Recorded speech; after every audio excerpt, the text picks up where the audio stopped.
Romanos capítulo 3 del versos 1 al verso 10 vamos a terminar. Ahí en el verso 10 terminamos. Ahí nos unimos todos. Dice así: ¿qué ventaja pues tiene el judío? ¿O de qué aprovecha la circuncisión?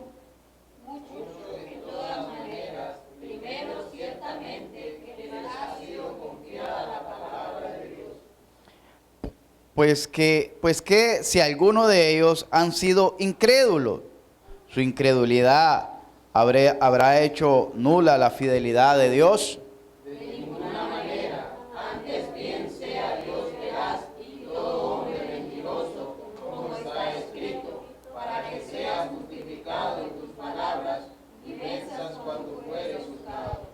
Y si nuestra injusticia hace resaltar la justicia de Dios, ¿qué diremos? ¿Será injusto Dios que da castigo? Hablo como hombre.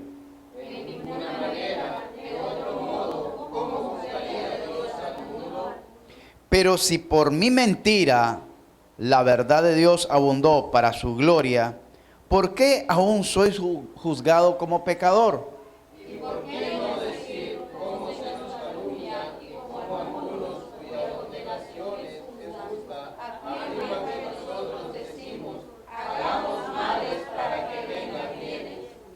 ¿Qué pues? ¿Somos nosotros mejores que ellos? En ninguna manera, pues ya hemos acusado a judíos y a gentiles que todos están bajo pecado. Como está escrito, no hay justo ni aún uno. Señor y Padre que estás en los cielos, gracias te damos, mi Dios, por tu amor, por tu misericordia, por tu verdad, Señor, por tu bondad. Gracias, Dios, por ayudarnos en este día a la Escuela Bíblica Dominical. Gracias por cada maestro. Gracias, Señor, por cada alumno que se hizo presente. Gracias, Dios, por los alimentos, por la enseñanza. Y gracias por reunirnos en esta noche para recibir el consejo de tu palabra. A lo cual te pido, Señor, que perdones mis pecados, que perdones mis culpas, que perdones mis ofensas, que perdones mis malos pensamientos, que perdones mis malas acciones y que me ayudes, Señor, con el poder de tu Espíritu Santo a impartir tu palabra, el consejo sabio de tu palabra, que permitas que cada hermano pueda ser edificado en el conocimiento de tu verdad y que seas tú recibiendo toda honra y toda gloria. Por Cristo Jesús. Amén. Pueden ponerse cómodos. La condición de Israel delante de Dios. La condición de Israel delante de Dios. Hermanos, la posición de Israel delante de Dios. Gracias. Hermanos, debemos nosotros de estar en cierto modo o de alguna manera informados acerca de los acontecimientos que se están viviendo en el mundo actual. Yo se los venía diciendo desde el año pasado que para el 2023 se venía una crisis económica tremenda y que nos preparáramos para ella. Esto por manejar, ¿verdad?, cierta información financiera y algunos conocimientos básicos de finanzas. Entonces, por ende, da como resultado, ¿verdad?, las cosas que se venían viendo, que se venía esa catástrofe económica. Pero esa catástrofe económica, principalmente en los Estados Unidos y Europa, y por ende nosotros también, es como un arrastre por causa de la pandemia que se dio, ¿verdad?, a nivel global. Y eso vino a afectar gravemente la economía a largo plazo por lo que hubo en muchos países, nosotros no lo vimos, nosotros no lo vimos, pero en otros países hubo cuarentenas que le llaman y las empresas cerraron, los negocios cerraron, etcétera. Y por encima de ello, pues se da la guerra entre dos naciones muy importantes, Rusia y Ucrania, en la economía de Ucrania, en la economía de muchos productos de consumo a nivel global, alimentos, y en Rusia por el consumo del petróleo, gases naturales, etcétera, algunos minerales. Entonces todo eso agrava la situación y hoy en día se está dando otra afectación, que es la guerra en que se está insistiendo entre Israel y Cisjordania, con los palestinos. Ahí se tiene pues de tiempo, pero ahora se ha llevado varios días en un bombardeo bastante fuerte. Y la gente dice, pues hay que orar por Israel. Y otros dicen que Israel es el reloj de Dios, otros dicen que Israel, verdad, es el pueblo de Dios. Y muchos desearan ser israelitas, o ser judíos, estar ahí en el Medio Oriente. Pero vamos a ver a la luz de las Escrituras cómo está Israel. A ver, ojalá Dios nos dé tiempo de abordar lo básico para que podamos entender la situación, la posición de Israel delante de Dios. Porque no es así como la pintan, pues todas las iglesias que hasta tienen banderitas, unas banderitas del movimiento sionista. Esa bandera que dicen que es la bandera de David, la estrella de David, no sé de dónde sacaron esa estrella, porque esa es una estrella del movimiento sionista. El movimiento sionista se venía formando desde los años 900, antes de la Segunda Guerra, de la Primera Guerra Mundial, antes de la Segunda Guerra Mundial, para repatriar, para recuperar su estado, ¿verdad?, de independencia como nación ahí en el Medio Oriente, donde ahora Israel. Y hermanos, el movimiento sionista estaba formado por grandes, por decir así, o eminentes judíos, empresas como la Mercedes-Benz, la Hertz y otras tantos que son dueños, los judíos, grandes empresas que estaban en Alemania. Hay los primeros banqueros y los que mueven la economía del banco a nivel mundial son judíos. Entonces, esa gente es la que propició, por eso decimos, en 50 años Israel es una nación ya, una potencia, y nosotros tenemos 500 y no pasamos a ser descalzos. Claro, porque esa nación fue fundada por gente multimillonaria que invirtió ahí como una empresa prácticamente. Invirtieron en el país para sacar un provecho y a la misma vez para repatriarse y volver a lograr su territorio. Pero entonces Israel, hermano, recuperó su estatus en el año 1900, creo que fue 48, cuando se firmó en la organización de la ONU, de las Naciones Unidas, el 13 de mayo. El Estado se decreta como Estado independiente, apoyado, ¿verdad?, por Inglaterra, porque esos sectores eran dominados, eran como colonia inglesa en ese entonces. Y Inglaterra había sido uno de los favorecidos, que los que ganaban en la Segunda Guerra, entonces los países que perdían quedaban indemnizando a los ganadores. Conociendo un poquito de la condición de Israel, vamos a ver cuál es la posición de Israel delante. Porque aquí me dice la Escritura en el versos 21, pero ahora, estamos hablando hace 2000 años, que aproximadamente, póngale 1900 años, que el apóstol Pablo escribió esta carta, en el año aproximadamente 60 después de Cristo. Vamos a ver cuánto dice aquí la carta que fue escrita. Probablemente yo pienso que fue como en el 60 después de Cristo que fue escrita esta carta a los romanos. Pero, hermanos, 57 al 58 después de Cristo.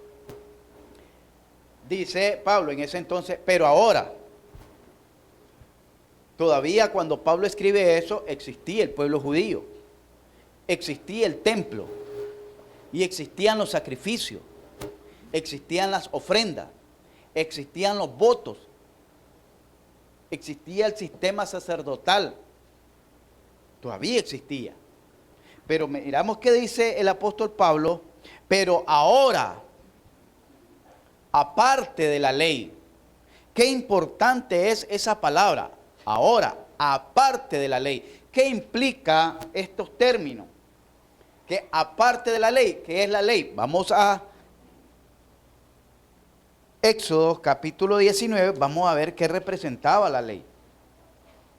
Éxodo 19, vamos a ver qué representaba la ley.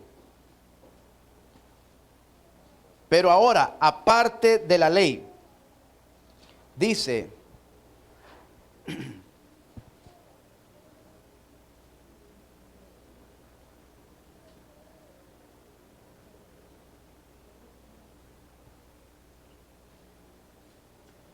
dice el verso 5, ahora pues, si dieres oído a mi voz y guardares mi pacto, vosotros seréis mi especial tesoro sobre todos los pueblos, porque mía es toda la tierra. Y vosotros me seréis un reino de sacerdotes y gente santa. Estas son las palabras que dirás a los hijos de Israel. Está hablando de la institución de un nuevo pacto, de un pacto que Dios está haciendo con un pueblo, con una muchedumbre de una descendencia llamada hebreos, descendientes de Israel. Israel fue el nombre que se le dio a Jacob.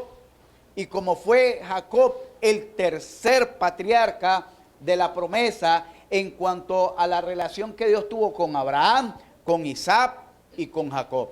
Después de Jacob no se levantó otro patriarca. Dios hizo misericordia con el pueblo de Israel por medio de José, el 11º hijo de Jacob. Pero no hizo un pacto con José Dios, sino que Dios, 430 años después que le había hecho la promesa a Abraham, hace el pacto con su linaje, con su descendencia en el monte Sinaí.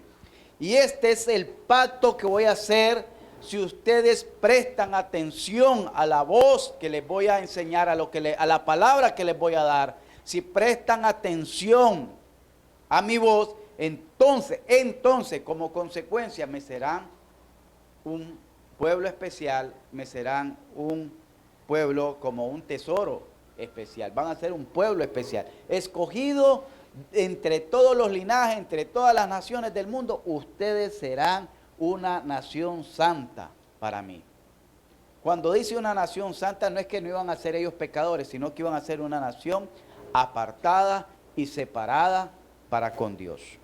Entonces miramos que Dios en el antiguo pacto había hecho un pacto con un pueblo. Este no fue el primer pacto que hizo Dios. Dios había hecho un pacto entre él y Noé, que fue la segunda generación después de Adán, digamos, con que Dios levantó una familia para llenar la tierra. Y ahora miramos que Dios hace un pacto con toda una muchedumbre, una multitud. Y el pacto, yo voy a ser su rey y ustedes me van a ser una nación santa. Pero después miramos en Jeremías que por causa de la rebelión, por causa de la dureza del corazón, por causa de la obstinación del corazón del hombre, de los judíos, por causa de la indiferencia, habían pasado de que se les había dado ese pacto tal vez unos 1000 años tal vez menos, hasta el tiempo de Jeremías, pero unos 800 años tal vez. Pero lo que miramos que con Jeremías, el pueblo de Israel estaba viviendo un cautiverio. aquí todavía, donde está hablando Jeremías, le está diciendo al pueblo que no se vayan a los egipcios, porque el cautiverio se dio en tres partes. Primero se llevaron a los nobles, a los príncipes, se llevaron en la primer toma de los babilónicos a Judá, se llevan a los reyes, a los príncipes, a los nobles, a los comerciantes.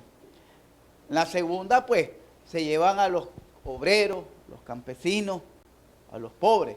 Y en la tercera llegan solo a destruir la ciudad. En tres momentos es que se da la invasión de los babilónicos para con Judá, porque Israel ya había sido tomada por los asirios. Pero miramos que antes de eso, y Jeremías, habiendo visto lo que se venía, les habla en el capítulo 31 y les dice que Dios va a restaurar una nueva nación, una nueva alianza. Y dice el verso 31, he aquí vienen días, dice Jehová, en los cuales haré, ¿qué dice? Un nuevo pacto.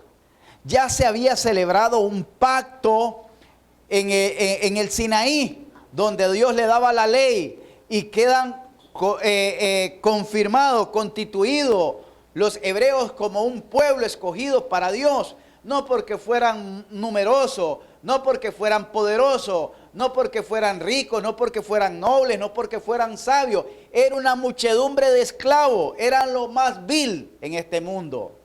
Eran una muchedumbre de esclavos. Y de esa muchedumbre de esclavos, Dios hizo una nación de sacerdotes, de gente santa para Él.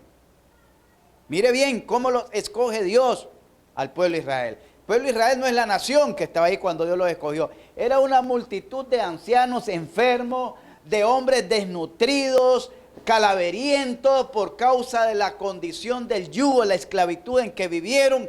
Eran hombres con rostros demacrados, mujeres demacradas, niños mal alimentados, niños tal vez con parásitos, desnutridos. No crea que era una gente que venía con un rostro sonrosado, una gente corpulenta. No, era una multitud de gente que con solo verla daba mucho que pensar. Daba tristeza ver ese poco de gente. Imagínese condiciones de esclavo. ¿A qué esclavo usted va a ver bonito, robusto, elegante? Más con los esclavos que lo ocupaban en las canteras, en mero sol, en la construcción de las famosas ciudades de Memphis. Entonces no era un pueblo que, digamos, el Señor dijera, estos son los mejores de lo mejor. Pero este pueblo, una vez que desarrolló, una vez que se le fueron los parásitos, una vez que dejaron de vérsele las costillas, una vez que comenzaron a echar carne, una vez que su tez morena, quizás por el sol de la esclavitud, ahora era una tez sonrosada. Una vez que ya ellos caminaban elegantes, caminaban ya no descalzos, sino en carruaje.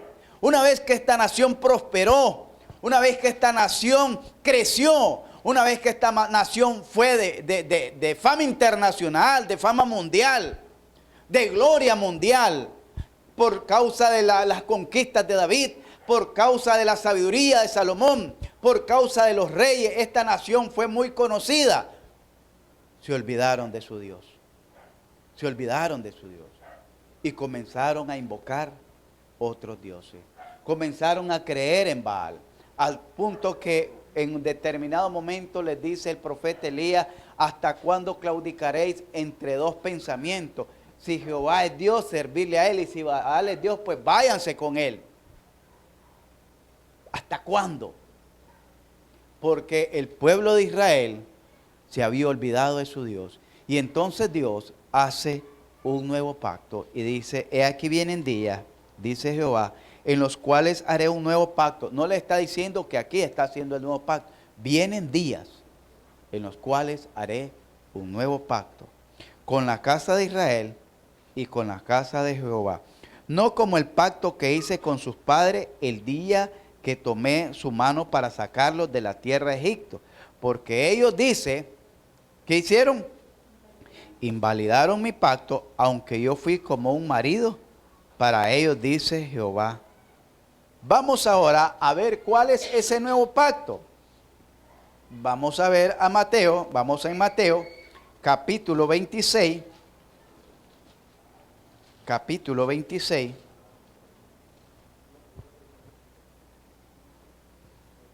Dice el verso 26, mientras comían, tomó Jesús el pan y bendijo y lo partió y dio a sus discípulos y dijo, tomad, comed, este es mi cuerpo. Y tomando la copa y habiendo dado gracias, les dio diciendo, bebed de ella todos, porque esto es mi sangre, ¿de qué? Del nuevo pacto, que por muchos es derramada, ¿para qué? Para remisión de mis pecados, de los pecados. Vayamos ahora, amados hermanos, al libro de Hebreos, la carta a los Hebreos, en el capítulo 9.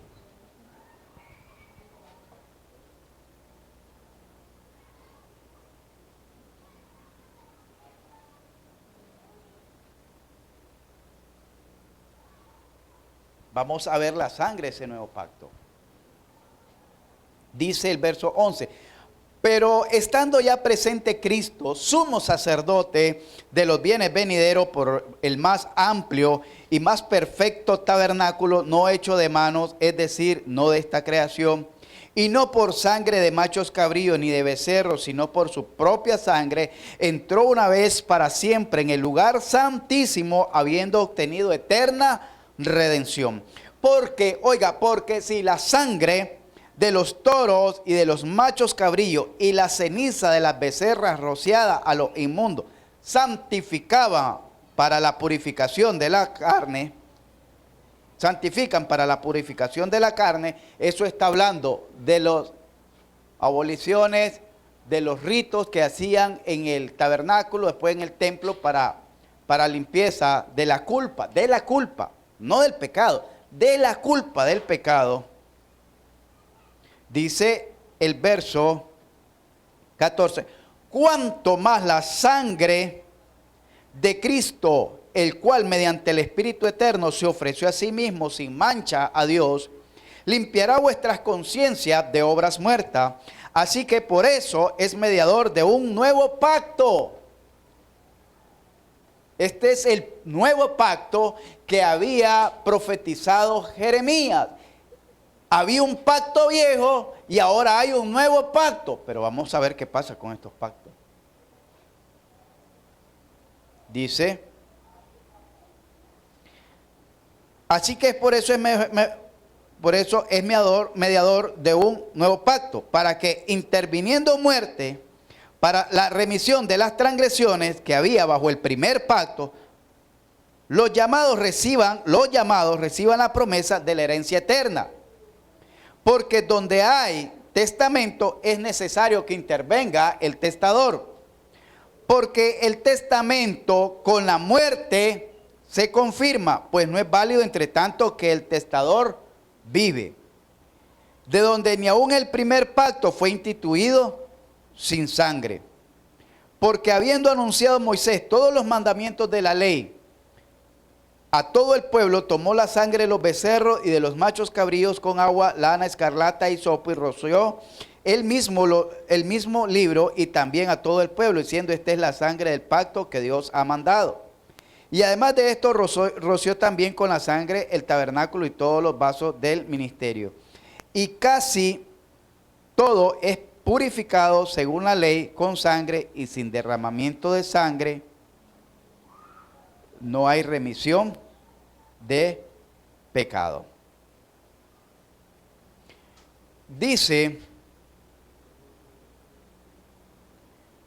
hermanos,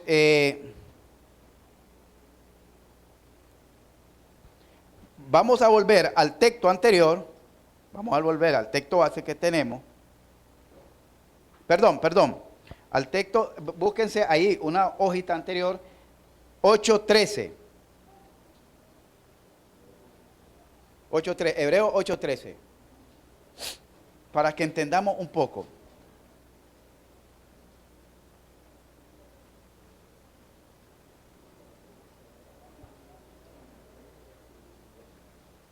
Dice,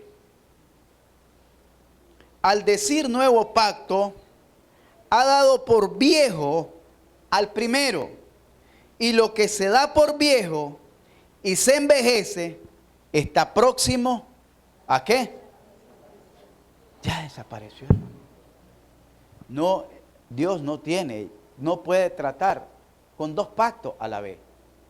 Hay un nuevo pacto. Volvamos al texto base, Dice, Romanos 3, volvamos a Romanos 3. Romanos 3. La posición de Israel delante de Dios. Romanos 3, 21.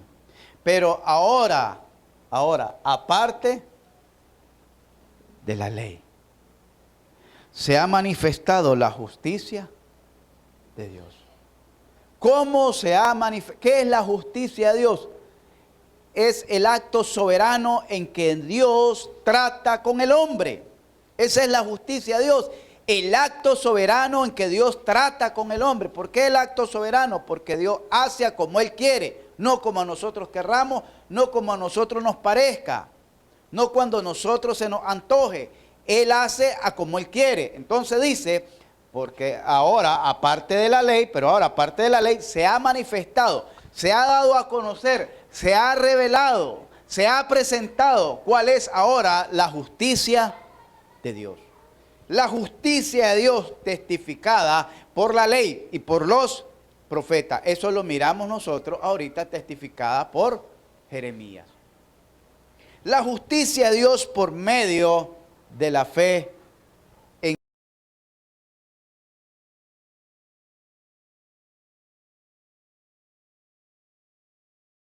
que tenemos el mal hábito de darle lugar o darle veracidad a aquel dicho que dice, ¿dónde va la gente? ¿Dónde va Vicente? Viene un predicador de allá, de los Estados Unidos, de donde sea, y le viene a decir que hay que hacer así. Y así comienza a hacer la gente en la iglesia. Yo escuchaba a un pastor que decía que él tenía un ministerio. Él estaba en México y tenía un ministerio en Israel. Y entonces en su oración, él siempre decía o recitaba, porque eso es recitar una frase memorizada. Recitaba una plegaria por Israel. Entonces, después que ese pastor se fue, he escuchado a otros pastores que estuvieron ahí hacer la misma, aunque no se la aprendieron de memoria la plegaria, pero hacer la misma plegaria después por Israel. Nosotros no debemos de orar solo por Israel, nosotros tenemos que orar por todas las personas, porque no sabemos de dónde el Señor si va a levantar de Israel, de Europa, de África, de América, de Asia. En Asia se han levantado muchas congregaciones fuertes. En la India se está predicando y se están levantando congregaciones, misiones. En la India, en el Medio Oriente, en Afganistán, en Siria, en esos países en conflicto, ahí hay misioneros,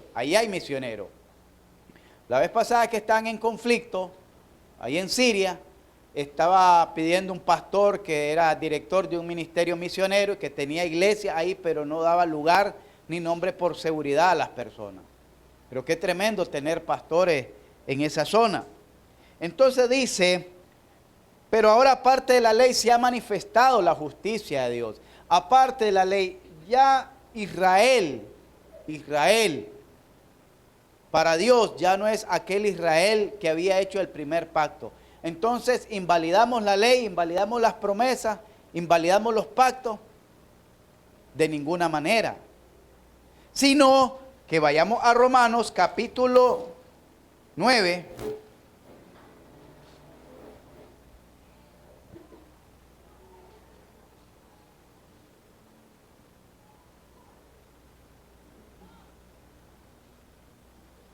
Vamos a ver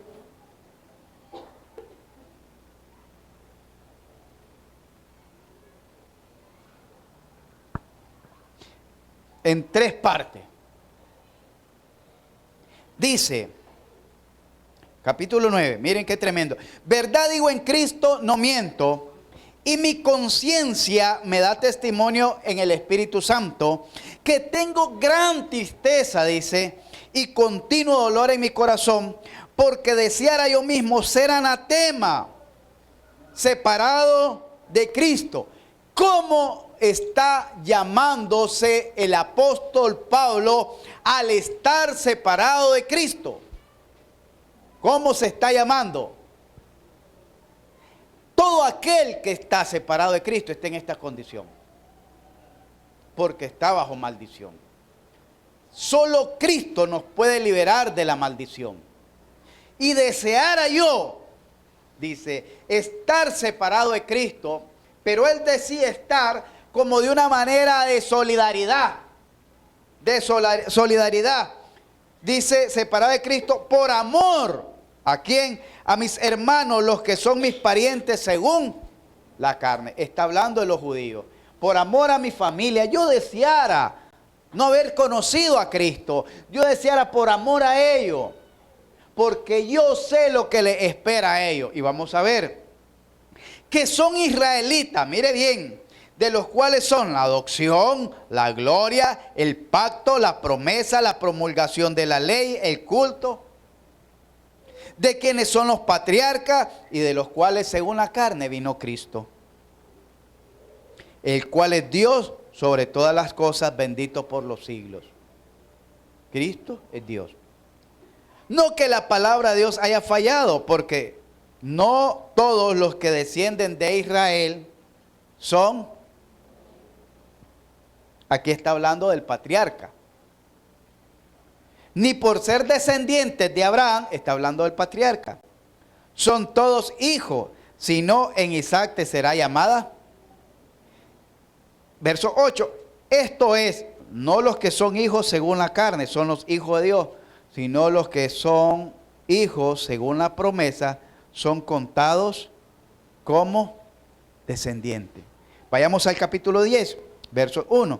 Hermano, ciertamente el anhelo de mi corazón y mi oración a Dios por Israel es para salvación, porque yo les doy testimonio de que tienen celo de Dios, pero no conforme a conocimiento o ciencia. Porque miren el problema de Israel, porque ignorando la justicia de Dios y procurando establecer la suya propia, no se han sujetado a la ley, no se han sujetado a la justicia de Dios, porque el fin de la ley es Cristo para justicia a todo aquel que cree. Porque de la justicia que es por la ley de Moisés, escribe así, el hombre que haga estas cosas vivirá por ella. Pero la justicia que es por la fe dice así, no digas en tu corazón quién subirá al cielo, esto es para traer abajo a Cristo. Capítulo 11. Dios ha desechado a Israel. Vamos a ver, como nación o como persona. Dice el capítulo 11. Digo pues, ¿ha desechado Dios a su pueblo? A su pueblo. Oiga bien, a su pueblo. En ninguna manera. Porque también yo soy israelita de la descendencia de Abraham, de la tribu de Benjamín. No ha desechado Dios a su pueblo, al cual desde antes, ¿a cuál no ha desechado? Al cual desde antes conoció. ¿O no sabéis que dice de Elías la escritura cómo invoca a Dios contra Israel diciendo, Señor, a tus profetas han dado muerte y tus altares han derribado y solo yo he quedado y procuran matarme? Pero ¿qué dice la divina respuesta? Me he reservado 7,000 hombres que no han doblado la rodilla delante de Baal. Así también, aún en este tiempo ha quedado un remanente escogido por Dios. Y si por gracia, ya no es por obra. De otra manera, la gracia ya no es gracia. Y si por obra, ya no es gracia. De otra manera, la obra ya no es obra. ¿Qué pues? Lo que buscaba Israel no lo ha alcanzado, pero los escogidos sí lo han alcanzado y los demás fueron, ¿qué dice? Endurecidos. Hermanos, y ahí más adelante da un precioso mensaje de cómo es que va a ser la salvación para Israel, pero no como nación. Es decir, Dios no ha desechado a Israel como raza en decir, bueno, ningún israelita va a ser salvo. No, porque dice Pablo, yo también soy israelita. Sino que dice, vayamos a Efesios, la posición de Israel delante de Dios, capítulo 2, versos 14.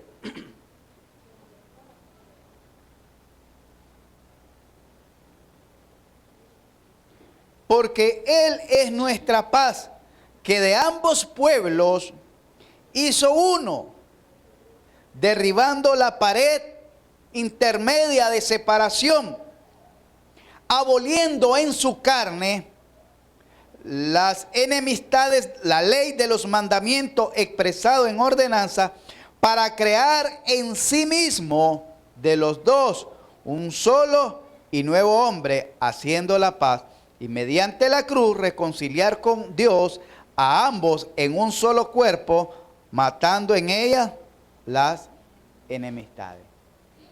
Lo sentimos por todos aquellos que viven idolatrando a Israel. Lo sentimos por todos aquellos que viven poniendo banderas sionistas en las iglesias o en las congregaciones, en los edificios donde se reúnen. Lo sentimos.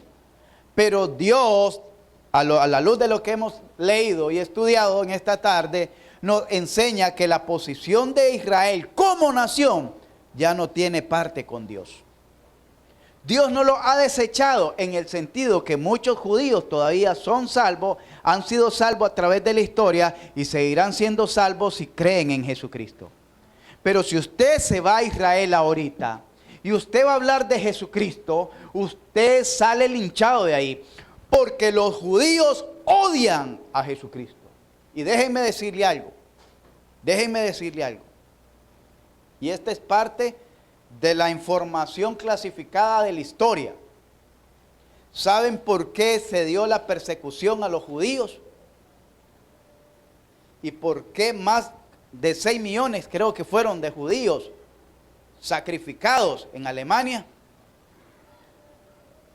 Precisamente porque la institución católica apoyó esa, y lo digo así públicamente en audio, eso está en la historia, apoyó esa masacre con los alemanes nazis por el odio que los católicos le tenían a los judíos, porque dijeron que ellos habían crucificado a Cristo y que ellos no creían en Jesucristo, que ellos odiaban a Cristo y que ellos aborrecían todo lo relacionado a Cristo. Y por eso el Papa Benedicto tuvo que renunciar, porque él estuvo en uno de los campos de concentración nazi donde se experimentaban las armas biológicas de ese entonces contra los judíos que estaban presos en aquel lugar. Y eso está en la historia, se lo estoy resumiendo en palabras. Por eso, porque los judíos no creen en Jesucristo, odian a Jesucristo. Es más, ellos dicen que ¿quién es Jesucristo? Ellos arrancaron de su libro, de su Septuaginta o lo que tengan como libro del Antiguo Testamento, arrancaron el capítulo 53 de Isaías, porque ellos no creen que en un Mesías que haya tenido que venir a ser sacrificado, que haya tenido que venir a sufrir, porque el Mesías que ellos esperan es un Mesías guerrillero, un hombre de guerra, un hombre de conquista a las naciones. Y por eso es que ellos van a creer en el anticristo, porque el anticristo es un hombre que viene a conquistar todas las naciones. Segunda de Tesalonicenses.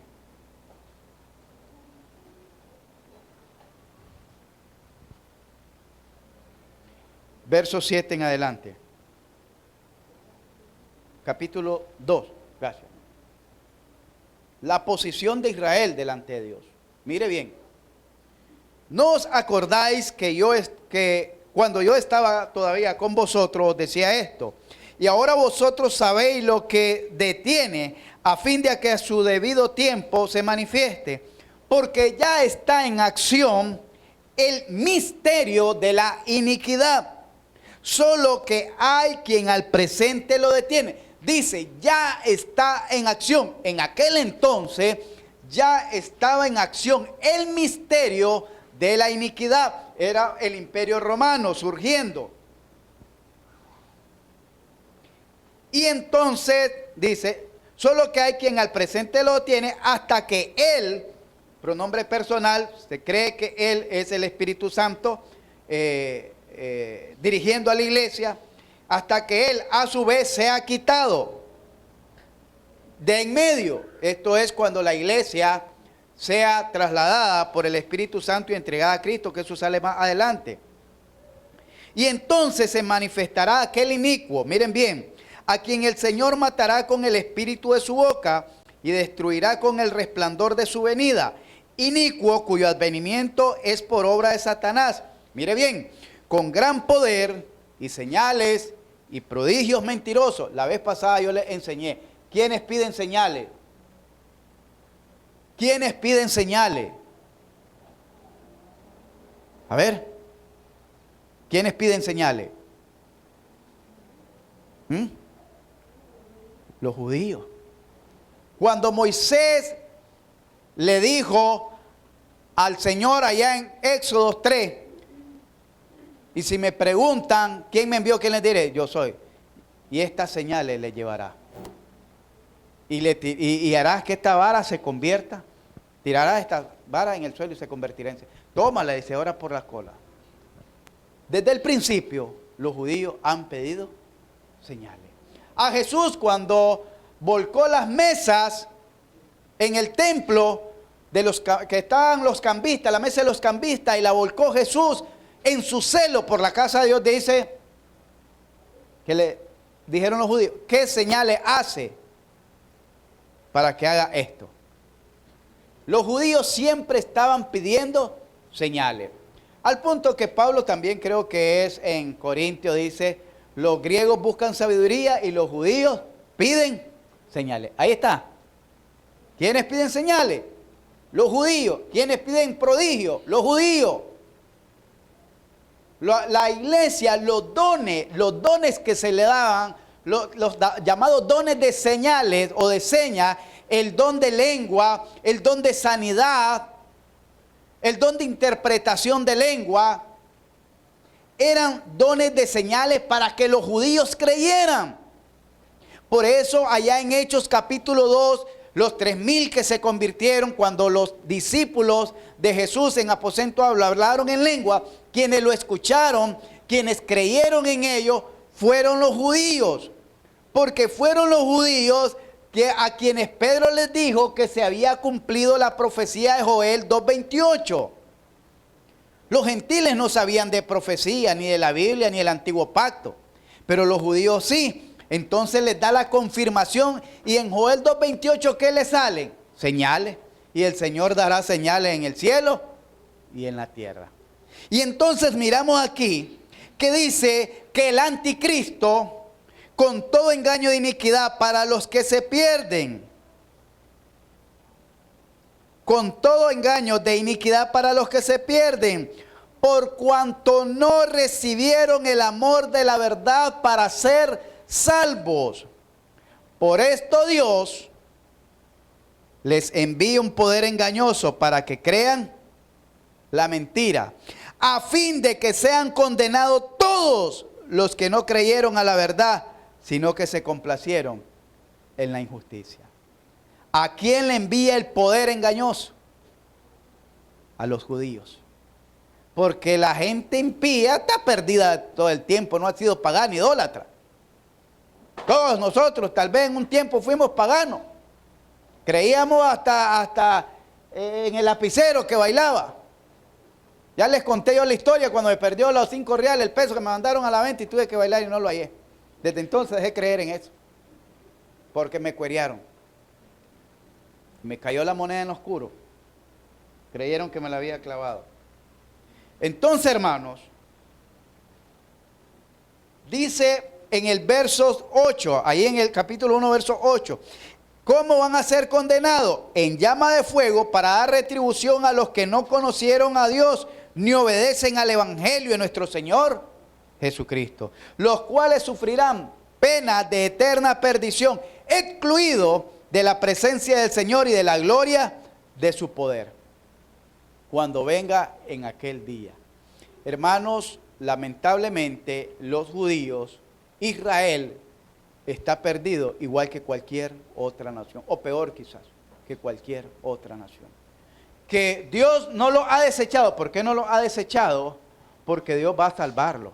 Pero cuando ellos se den cuenta que sale más adelante que los va a engañar y se van a dar cuenta ellos que fueron engañados por el anticristo, entonces ellos van a creer. Pero los que crean en aquel entonces, le estoy hablando de aquel entonces, le estoy hablando a futuro, no los presentes. Los presentes están desechados igual que cualquier impío. No por vivir en Israel, no por tener una cédula de ciudadano de Israel, es que son pueblo de Dios. El pueblo de Dios es la iglesia. Ahí ya miramos que de los dos hizo uno solo. ¿Por quién viene Jesucristo? ¿Por Israel? Viene por su iglesia. Ahí lo dice más adelante. Ahí lo dice más adelante en el capítulo, creo que en la primera carta habla acerca también de la venida de Jesucristo. Dice el verso 13 del capítulo 2, pero nosotros debemos de dar siempre gracias a Dios respecto a vosotros, hermanos amados por el Señor, de que Dios os haya escogido desde el principio para salvación mediante la santificación por el Espíritu y la fe en la verdad. Dice que Dios nos haya escogido desde el principio para salvación mediante la santificación en el Espíritu y la fe en la verdad. Nosotros tenemos, oiga bien, hoy el honor, el privilegio, la dicha de poder ser salvos. Hoy. Y si usted lee ahí en Romanos capítulo 11, nos habla de que del olivo natural se desgajó una rama para injertar en ella una rama del olivo silvestre. Puede tipificarse ahí como Cristo, el olivo natural, y el olivo silvestre, la naturaleza en Cristo y la naturaleza adánica, el olivo silvestre. Del olivo silvestre se sacó una rama. Oiga bien, no se trajo todo el árbol, no se trajo todo el bosque, una rama. Por eso nos llama ahí escogido, una rama. Se escoge la rama que va a cortarse para injertarse. No es todo el árbol, es una rama que el Señor escogió del olivo silvestre para injertarla en el olivo natural, que es la creación del nuevo hombre en Cristo Jesús. El trato que Dios tiene para con la humanidad. Volvamos al texto base. ¿Cómo estamos con el tiempo, amados hermanos? 7. Terminamos ahí. Volvamos al texto base. Romanos capítulo 3, versos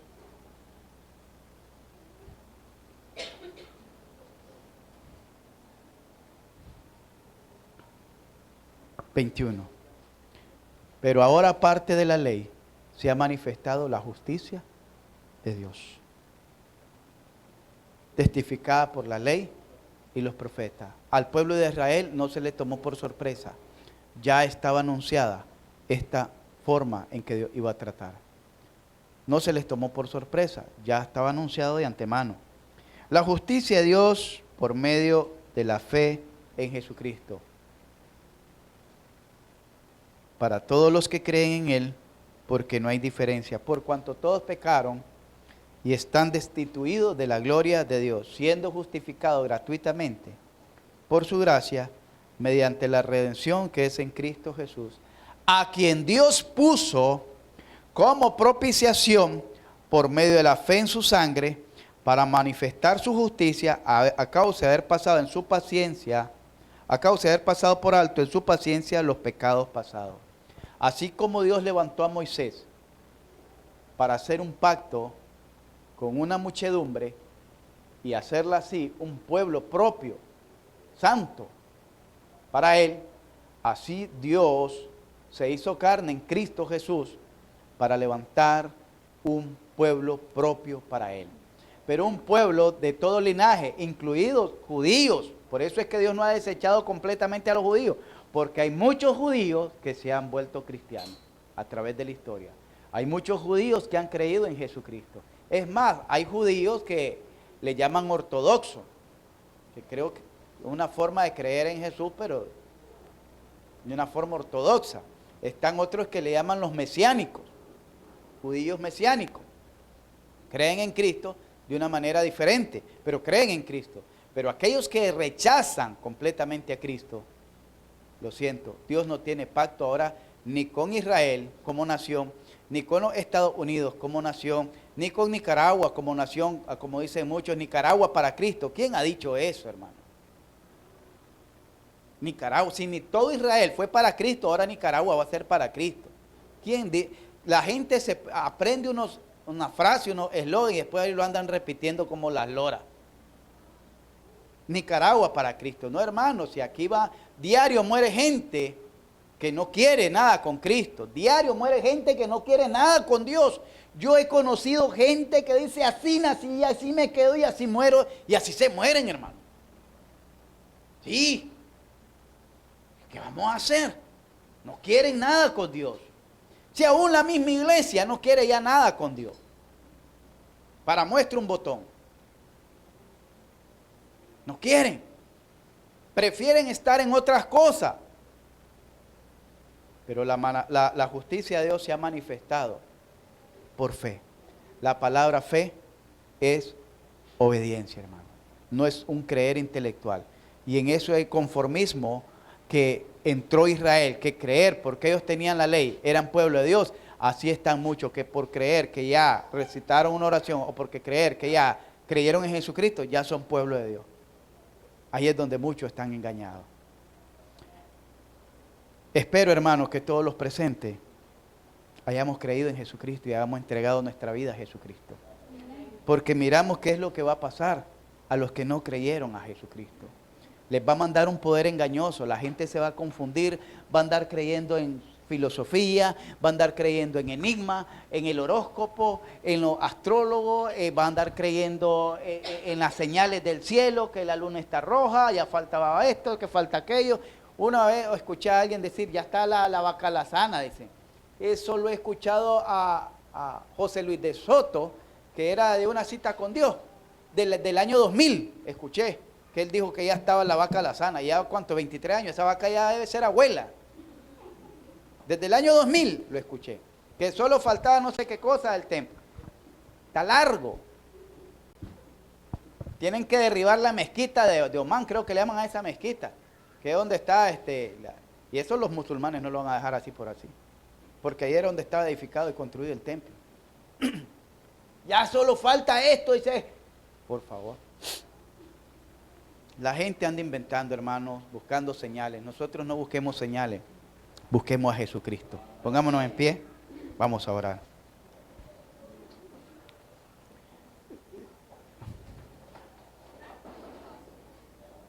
Señor y Padre que estás en los cielos, te damos gracias por tu palabra, por tu misericordia, por tu bondad y por tu amor. Gracias, Dios, por esta noche que nos has enseñado acerca de tu palabra, acerca de estos tiempos que estamos viviendo. Muchos rumores que se oyen, muchas especulaciones, si es verdad que estamos viviendo tiempos difíciles. Quizás pueden ser los últimos tiempos, hay una crisis mundial económica, hay una alerta mundial de una tercera guerra. Todo eso, dijiste tú, Señor, iban a ser rumores, pero que todavía no era el fin. Señor, nosotros no dependemos de las señales, Nuestra fe no está fundada en las señales, en los temores, en la angustia, en la zozobra. Nosotros estamos en tus manos, donde nadie nos arrebatará ni nos hará daño. Nosotros dependemos de ti y nosotros no esperamos guerra, no esperamos ver señales, esperamos verte a ti, Señor, cuando tú vengas en tu gloria por tu iglesia, por tu pueblo, por tus redimidos, por tu escogido, por quien derramaste tu sangre en la cruz del Calvario, a fin de presentar una iglesia pura y santa, que no tuviese manchas ni arrugas. Señor, permítenos tener esa fe para no ser engañados, Señor, con señales, rumores, especulaciones. Permite que nuestra fe esté fundada en ti, Señor, y que cada día lo podamos vivir un día a la vez, confiado en ti. Que cada día nuestra fe esté fundada en tu venida. Esa es nuestra esperanza, tu venida, Señor. Ese es nuestro anhelo, tu venida. Ese es nuestro consuelo, tu venida, Señor, para estar contigo por toda una eternidad. Te ruego que si hay alguno que en esta reunión, Señor, no están preparados, tu Espíritu Santo les dé convicción de pecado, convicción de arrepentimiento, y que puedan volverse a ti de corazón, con esa fe genuina de vivir para ti, Señor. De amarte a ti, de creer en ti, de confiar en ti, de depender de ti, de vivir para ti, Señor. Te ruego, mi Dios, que si hay alguno o alguna, Señor, seas tú tratando en el fondo de su corazón. Ayúdala, mi Dios. Ayúdala, Padre eterno. Y si quizás en su corazón hay duda, no saber cómo actuar, dale la convicción, la seguridad de que pueda acercarse a tu servidor o a algún líder de la iglesia y preguntarle: ¿cómo hago para entregar mi vida a Cristo? ¿Cómo hago para entregar mi vida a Cristo? Quiero entregar mi vida a Cristo. Si está esa pregunta en tu corazón, a como lo hizo el carcelero de Filipo, que dijo: señores, ¿qué debo hacer para ser salvo? Si quieres ser salvo de ese juicio, de esa destrucción que viene a la humanidad, de ese engaño que viene a la humanidad, acércate a Jesucristo. A Jesucristo. Confía en Él. Pídele perdón por tus pecados y entrégale tu vida con propósito y convicción, con compromiso de vivir para Él. Por Cristo Jesús. Te damos gracias, la gloria y la honra, Señor. Amén.